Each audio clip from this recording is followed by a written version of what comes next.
All right, let's get right into one of history's most baffling paradoxes. You've got this 20-year gap between World War I and World War II, right? It was supposed to be this golden age for democracy, but instead it became the exact opposite, a breeding ground for some of the most monstrous regimes the world has ever seen. So how did everything go so terribly wrong so incredibly fast? It all kicked off with so much optimism. After the unbelievable carnage of World War I, U.S. President Woodrow Wilson said these words, and they perfectly captured the hope of that moment. The Great War was meant to be it, the war to end all wars. It was supposed to clear the way for a whole new world, built on freedom and democracy. But that dream, it didn't last long at all. Fast forward just 2 decades, and the map of Europe looks completely different, and frankly, terrifying. We're talking about Poland, Hungary, Germany, Italy, a whole bunch of countries where these new democratic governments were just torn down and replaced by iron-fisted dictators. And that really gets us to the heart of what we're talking about today. How on earth did that promise of freedom just fall apart so completely? Well, the answer is that the whole system set up after the war had some major flaws, and it was hit by a perfect storm of crises that good old liberal democracy just seemed totally unprepared to handle. To really get why it all fell apart, we have to look at 4 key things, 4 catalysts that made the whole continent this fertile ground for extremism. And these things weren't happening in a vacuum. No, they were all feeding off each other, creating this vicious downward spiral. So first off, you had this deep, deep bitterness. World War I left more than just scars on the land. It completely fractured societies.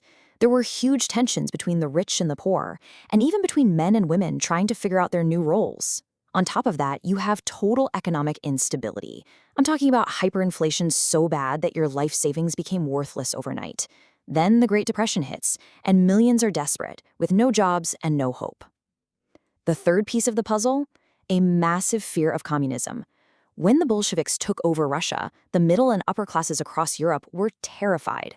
They started looking around for anyone who promised to protect them, and suddenly these authoritarian fascists started to look pretty appealing. And the final nail in the coffin was the fragility of the democracies themselves.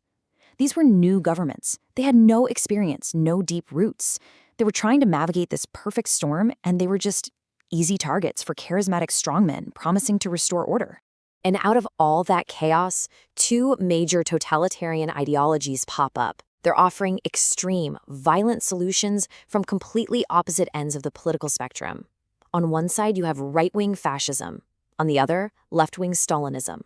Let's take a look at their playbook. Okay, first, fascism. What is it, really? At its core, it's an idea that completely rejects democracy, rejects individual freedom. Instead, it says you owe everything, your total, unquestioning loyalty to one single, powerful leader. And the state can and should use all of its power to achieve its super-nationalistic goals. You, the individual, you exist only to serve the nation. That's it. Now, this is where it gets really interesting, because you can see how this idea evolved. Think of Benito Mussolini in Italy as the guy who wrote the first draft of the fascist playbook. But it was Adolf Hitler in Germany who took that draft and turned it into something way, way more terrifying. Mussolini's black shirts were thugs, no doubt. But Hitler's SS, that was a whole different level of systematic, ice-cold terror. Their focus was different, too. For Mussolini, it was all about the power of the Italian state. For the Nazis, it was an obsession with so-called racial purity. But look at that last row. That's the real key. Mussolini always had to share a little bit of power with the Italian king. Hitler? No way. He got rid of all his rivals and achieved absolute, total control. So how did they keep everyone in line? It was a 1-2 punch of terror and propaganda. Mussolini's black shirts would do things like capture their political enemies and force them to drink castor oil. It was brutal and humiliating. But again, the Nazis took it much further. Heinrich Himmler's SS built this huge systematic network of concentration camps. And at the same time, propaganda geniuses like Joseph Goebbels took complete control of new technologies like radio and film.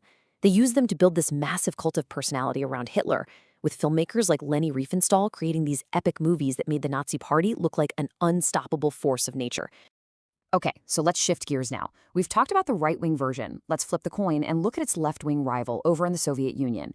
And this is so important to understand. Their beliefs were polar opposites, but their methods for controlling people were frighteningly similar. For the fascists, you existed to serve the all-powerful state. For the communists under Stalin, you existed to serve the all-powerful party. See the pattern?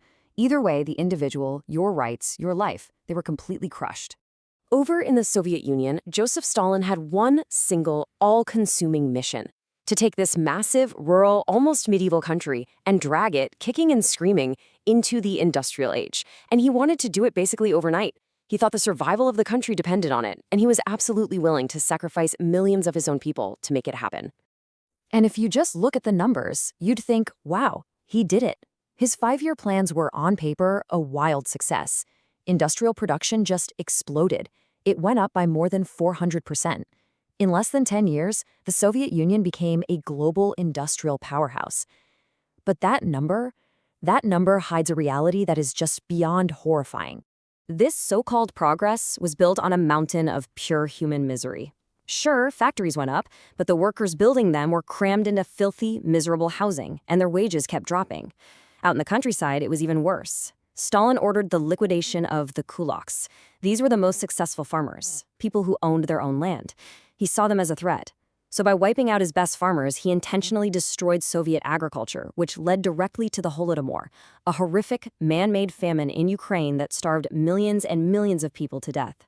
So you have these two giant, brutal ideologies, fascism and communism, both gaining power, and eventually they were going to clash. The first time they went head-to-head was in Spain. The Spanish Civil War basically became a terrifying dress rehearsal for World War II. It all kicked off in 1936. A general named Francisco Franco started a rebellion against Spain's leftist government. Right away, Hitler and Mussolini saw their chance. They poured in support for Franco. Troops, tanks, and even their brand new air force. For them, it was the perfect testing ground for their new weapons and tactics. And what did countries like Britain and France do? Absolutely nothing. They stayed neutral. They were desperate to avoid a bigger war. Well, Franco won, but the bigger outcome was the message it sent to Hitler. It proved to him that the West was weak, that they wouldn't stand up to him. He learned he could be aggressive and no one would stop him. So after going through all this darkness, what's the big takeaway?